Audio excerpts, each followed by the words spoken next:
To the other major headline breaking today, the White House announcing for the first time U.S. ground troops, Special Operations Forces, will enter Syria to help in the fight against ISIS. A reversal for President Obama, who has said in the past there would be no U.S. combat forces in Syria. Tonight, the White House saying their mission will be to help train local forces. But we saw what just happened in recent days against ISIS in Iraq. Elite U.S. forces pulled into a deadly firefight themselves. One American fighter, a father of four, killed in the line of duty. So can the White House be sure what these forces could face in Syria? ABC's chief global affairs correspondent, Martha Raddatz. This is what it can look like when U.S. Special Operations Forces are on the ground fighting ISIS. Just last week, the first American combat death at the hands of the terror group in Iraq.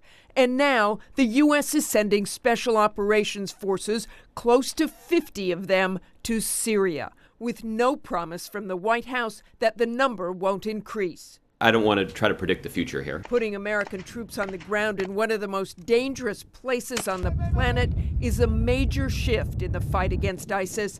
But today, the White House downplayed it again and again. They do not have a combat mission. They have a training, advising, and assist mission. Strictly train, advise, and assist role. The train, advise, and assist mission.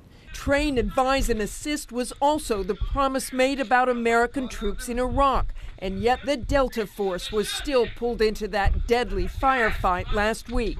And just look how the number of American troops in Iraq has climbed since June of 2014, going from 300 to 1,600, and now to more than 3,500 troops.